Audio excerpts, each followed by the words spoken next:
Hi everyone, this is George Kinkov. I'm an amateur astrophotographer, and tonight I'll be capturing some deep sky objects using my new telescope, which is Skywatcher 150 PDS.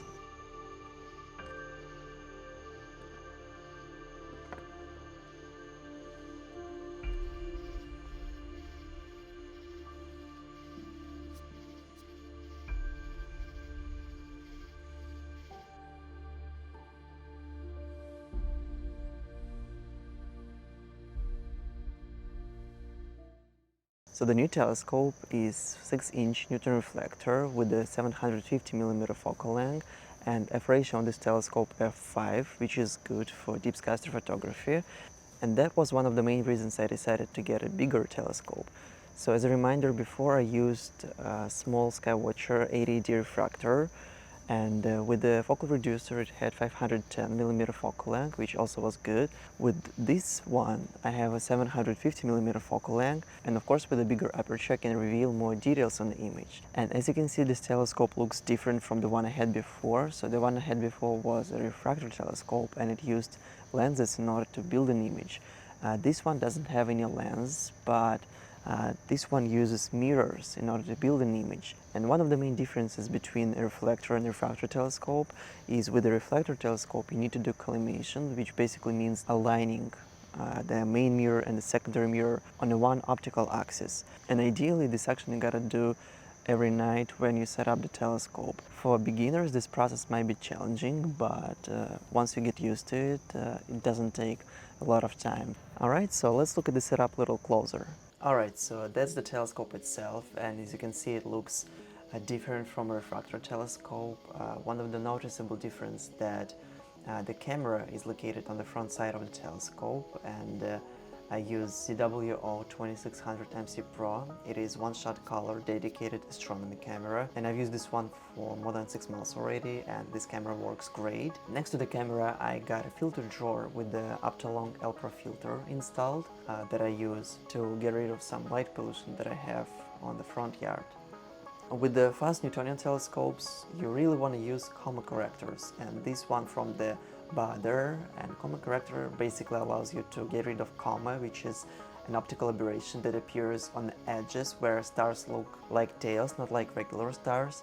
And Coma corrector allows you to get rid of this and really improve your image results. Also, I got a new auto-guiding setup from SvBony.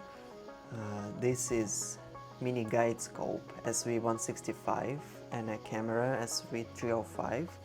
A few weeks ago, a company SvBony reached out to me and asked to test their products and see how they work for astrophotography. And I've used this auto-guiding setup a few times already. So far I really like it, and in a couple of weeks, but most likely next week, I'm gonna post a video where I'll be reviewing this auto-guiding setup. And as you may already know, I love cable management, and I have everything to control and run the telescope on the top of the tube, like a mini PC or Pegasus Astro Pocket power box, and everything is placed on a metal plate that I got in Lowe's for $12. And this might be a good tip for you guys in case if you don't want to spend too much money and get a second dovetail to place all the accessories. You can just get a plate like this and save some money. So from the mini PC I have a few devices connected. The first one is the mount, my ZWO camera, the guide camera, and as you can see these cables are really short and everything looks nice. Also I got a mini USB hub for some additional USB ports, and this cable is also short. Over here I got a Pegasus Astro Pocket power box that I use to power devices like mini PC, camera, or dew heater, and different kind of stuff. And as you can see I have two cords that are running from the telescope. So the first one is the USB cord for the mount, and the second cord is the power cord for Pegasus Astro Pocket power box. From mini USB hub I have two devices connected. So the first one is Pegasus Pocket power box, and the second one is just an external Wi-Fi adapter that I use to control the mini PC remotely. From Pegasus power box I have a sensor temperature, then I got a dew heater for my guide scope right over here, And also for my telescope I got a cooling fan. Basically it's just a computer fan, and I need cooling to get rid of some potential dew that might appear on the secondary mirror. So EQ6R Pro is an upgraded mount from HEQ5. HEQ5 still works just great. The only thing, EQ6R Pro has more weight capacity and can handle bigger tubes, so I have a better guiding, and as a result I will have better images using this mount. Okay, so that's about it. If you have any questions, please let me know in the comment section below and I'll be happy to reply on them.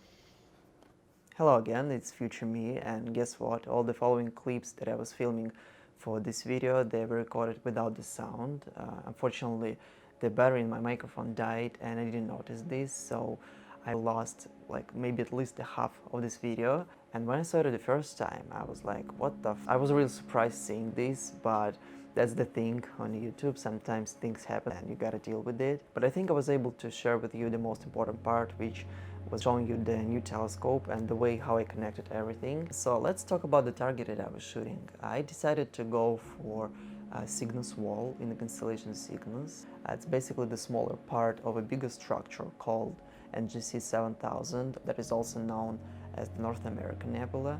And of course this huge nebula wouldn't fit in the field of view of my telescope, so I decided to point it on the smaller part, which was a Cygnus Wall, and also some dark clouds structure. So I was interested to see how this telescope will be able to reveal all the details in a nebula, all the cloud structures, and I was able to collect 6.5 hours worth of data, and so far I really like the results that I got.